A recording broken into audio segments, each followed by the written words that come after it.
Well, good afternoon, everybody. Thank you for being here.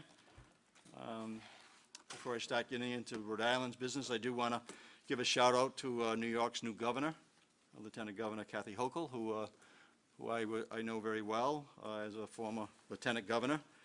And Governor Hochul was on the storm preparation call this past weekend with President Biden and myself. And during the call, I did send her a message letting her know, as a former lieutenant governor who knows what it's like in transition in the governor's office, that I stand ready to help. In fact, she needs help, and we'll be talking and having colleagues throughout the Northeast in the governor's office is always very, very helpful. As we found out this weekend, talking directly to Governor Lamont and leading up to the storm, talking to Governor Baker as well. So I look forward to continuing to work with all our fellow governors in the Northeast on many critical issues besides just storms. Next, I'd like to update Rhode Island is on the Henri recovery and power restoration efforts. Yesterday, I visited some of the hard-hit communities after visiting Westerly and Narragansett on Sunday. I visited South Kingstown and Jamestown to meet with the municipal leaders, emergency management officials, and the National Grid representation.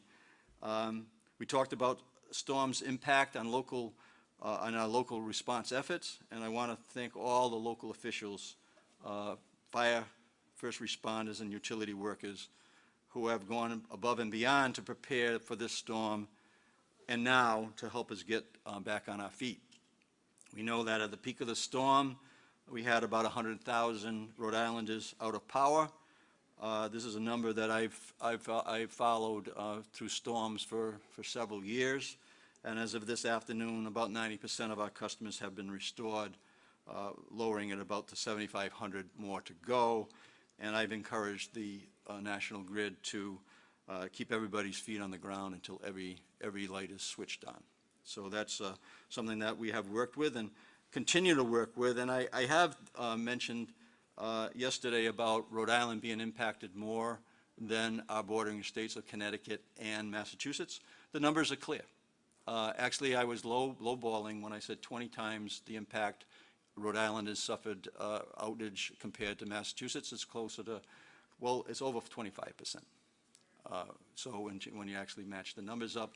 And Connecticut it's closer to 15% than it is to 15 times the impact as it is to 10 times, which I said yesterday. So I want Rhode Islanders to know that we're not going to take our eyes off this restoration effort right now here in Rhode Island, and we're not going to take our eyes off long-term strategies that can reduce these outages and the length of time that it takes people to get back their power.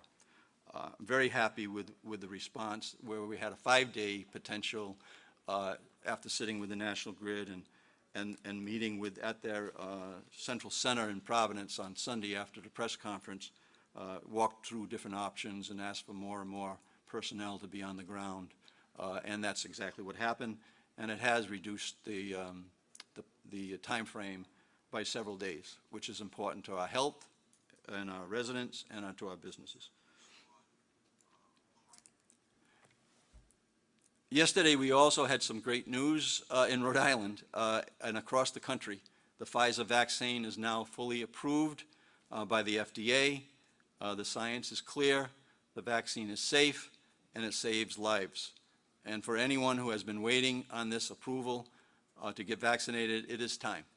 And FDA approval at this point in time is crucial for us as we move towards our efforts to get 90% of our adults vaccinated in the state of Rhode Island. First shot, we're a little over 82% right now. University students are coming in from all over the country. They'll be fully vaccinated based on the university's protocols.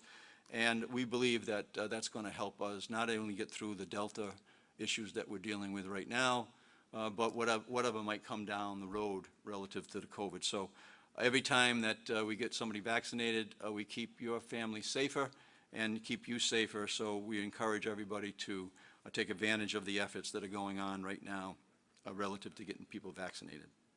Let's not take our eye off the ball of how important that is. And I do appreciate everybody's response on the local level to make that happen, and we'll continue to work, especially as we get into the booster time frame, which is coming. Today I'll be sending I've signed a letter to President Biden to let him know that Rhode Island stands ready to welcome Afghan refugees, many of whom have put their lives at risk for our service members overseas. Talked to General Callahan over the weekend. He stands prepared, and he's been asked, and he's on standby to actually use our planes to transport Afghans who are brought to the country to help bring them to places where they can be safe, and people who actually put their lives on the line for our country. We need to make sure that we do our part, and Rhode Island will do its part, as all the states in the country should be doing theirs. Before I wrap up, I want to remind Rhode Islanders that we will be hosting a back-to-school town hall on Facebook Live on Wednesday, August 25th at 5:30 p.m. I was fortunate to be in Providence today at a professional development of all the elementary school principals, and there's a lot of excitement out there to get back into the school, and we want to make sure that all the families can hear directly from Dr. Alexander Scott, as well as the Commissioner Infante Green, about what return to school this fall looks like.